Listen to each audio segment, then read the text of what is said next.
அன்பே உலகம், அன்பே இறைவன், அன்பே உலகம். காசிப்பூரின் பாபா நிராலா வாழ்க வாழ்க. அன்பே உலகம், அன்பே உலகம். வணக்கம். வாங்க வாங்க. சந்தோஷம். உங்க நலனுக்காகவும் உங்க வளர்ச்சிக்காகவும் பாபா விசேஷ பிரார்த்தனை பண்ணி எடுத்து கொடுத்த மாலை. வாங்க உட்காருங்க. அன்பே உலகம். அப்போ பாபா இந்த இனாகிரேஷனுக்கு வரல. எவ்வளவு அன்போடும் பக்தியோடும் பாபாவை நான் கூப்பிட்டு போப்பாசாமி. அவர் பேரை போட்டு தான் இந்த கல்வெட்டே வச்சிருக்கேன். இனிமே இந்த கல்லை என்ன பண்றது? அவர் வரணும்னு தான் ரொம்ப ஆசைப்பட்டாருங்க. ஆனா அன்னைக்கு எங்க பெரிய பாபாவோட உடல் இந்த உலகத்தை விட்டு போன நாள். அன்னைக்கு பாபா அவரோட சமாதியில இருப்பாரு. அதனால தயவு செஞ்சு மன்னிச்சு. அடரே, என்ன பேசுறீங்க போப்பாசாமி? எல்லாருக்குமே ஆசீர்வாதம் கொடுக்கறவருக்கு நான் எப்படி மன்னிப்பு கொடுக்க முடியும்? பரவாயில்ல, சமாதி தானே முக்கியம். கல் அப்புறம் கூட சிதிக்கலாம். ஆனா போப்பாசாமி, நீங்க ஒரு விஷயத்த பாபா கிட்ட சொல்லணும். அவர் எனக்காக ஒரு ரிப்பன் கட் பண்ண வேண்டியது பாக்கி இருக்கு. பாபா அந்த நன்றி கடனை வட்டியோடு அடைச்சிருவாரு. அவருடைய ஆசீர்வாதம் உங்களுக்கு என்னைக்கும் இருக்கும். நான் உத்தரவு. வாங்க வாங்க வாங்க. அன்பே உலகம், அன்பே உலகம், அன்பே உலகம், அன்பே உலகம், அன்பே இறைவன், அன்பே உலகம், அன்பே. அந்த பாபா அரசியல் பண்ணிக்கிட்டு இருக்காரு. இந்த விழாவில் அவர் என் கூட நிற்க விரும்பலன்னு நினைக்கிறேன். அப்போ அவரோட மனசில் என்னை பற்றி ஏதோ ஓடிக்கிட்டு இருக்கு. இனாகுரேஷனை கேன்சல் பண்ணிவிடு. அப்புறம் ஐஜி சர்மாவை காண்டாக்ட் பண்ணு. சரிங்க ஐயா.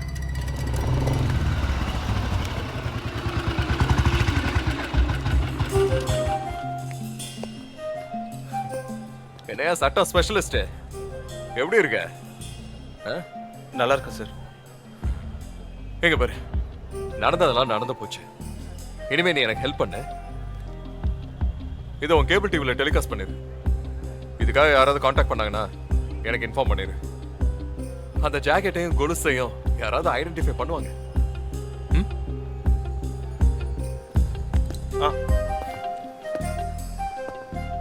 என்ன சார் இவரு 360 டிகிரிக்கு மாறிட்டார் போல இருக்கு.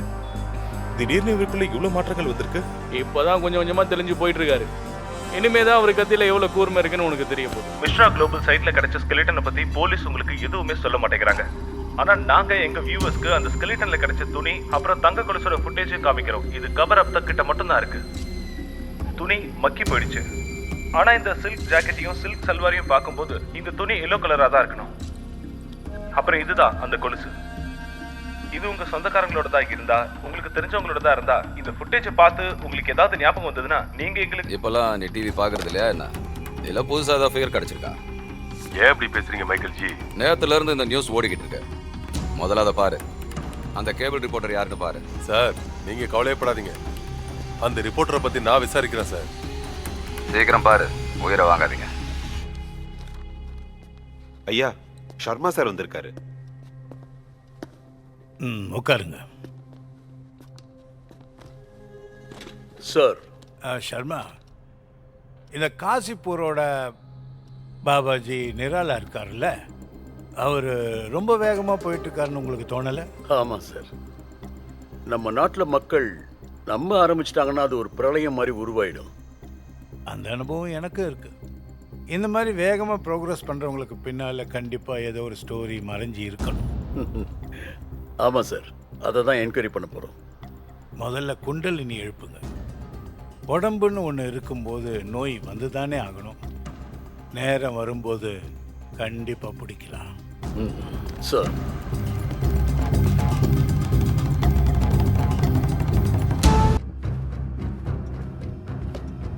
கையை கொஞ்சம் காட்டு. It's okay.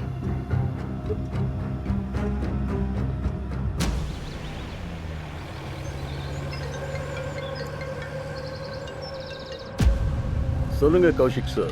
சர்மா சார், எனக்கு என்னமோ பாபாஜி நிரலா பத்தி நீங்க நாவல் எழுதுற மாதிரி தோணுது. சட்ட சம்பந்தமா வேலை செய்ய கொஞ்ச நாள் ஆகும்ல கௌஷிக் சார். அது மட்டும் இல்லாம சிஎம் உடைய பர்சனல் அசைன்மெண்ட் வேற இருக்குல்ல சார். ஒரு லாஸ்ட் ஸ்டேட்மெண்ட் மட்டும் எடுக்க வேண்டியிருக்கு. ரொம்ப கஷ்டப்பட்டு தான் பார்ட்டியை ஒத்துக்க வச்சிருக்கேன். அதோட பாபாஜியோட ஜாதகத்துல ராகு கேதுவை ஃபில் பண்ணிடலாம். சீக்கிரம் பண்ணுங்க சார்.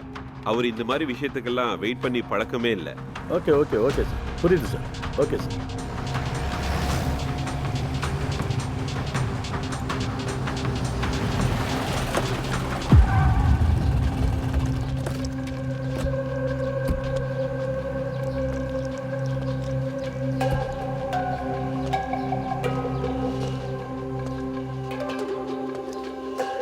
ஓபன் பண்ணு.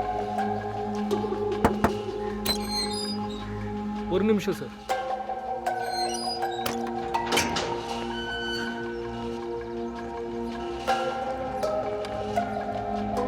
Sir phone please. இருங்க சார்.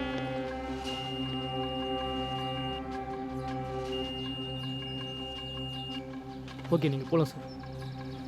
பாபா நிராலாவோட உங்க கல்யாணம் எப்போ நடந்தது? கல்யாணம் நடக்கும்போது அவன் பாபா நிராலா இல்லை. அப்பா அவன் பேர் மாண்டி சிங்கா இருந்தது. எப்பவுமே அவன் வெளியில தான் இருந்தான். அப்புறம் அவன் ஃப்ரெண்டுங்க கூட சேர்ந்துக்கிட்டு தப்பான வேலையில இறங்கிட்டான். மாண்டி ரொம்பவே கோவக்காரனா இருந்தான். எப்பவும் எங்களுக்குள்ள சண்டை. ஐஜி சர்மா வீடு வரைக்கும் போயிட்டான். இந்த ஐஜி சர்மா இருக்கானே பயங்கரமான கேடி. பேச்சு வாக்கில் அவங்க கிட்ட இருந்து எல்லா ஸ்டேட்மெண்ட்டையும் வாங்கிட்டான்னா அவ்வளோதான். என்ன கேட்டுக்கிட்டு இருந்தாரு? 2-3 தடவை ஃபோன் பண்ணேன், ஆனால் ஃபோன் எடுக்கவே இல்லை. கொஞ்சம் புரிய வைக்கணும். அவ இன்னும் கோவமாக தான் இருக்கா. 2 பசங்களையும் லண்டனில் செட்டில் பண்ண ஆசைப்படுறான். என் நிழல் கூட படக்கூடாதா? அப்புறம் எப்படி என்கிட்ட வருவாங்க? லண்டனில் அவங்க ஆசைப்படுற வீட்டோட விலை 3 மில்லியன் பவுண்டு இருக்கும். பணம் போனால் போதுன்னு வாங்கி கொடுத்துடலான்னு வைங்க, ஆனால் அவங்க உங்களுக்கு எதிராக சாட்சி சொல்ல மாட்டாங்கன்னு என்ன கேரண்டி? அவ டிமாண்டுக்கு எல்லையே இல்லாமல் போயிடுச்சு. சரி, அதெல்லாம் விட இந்த ஐஜி சர்மாவை கொஞ்சம் பார்த்துக்க.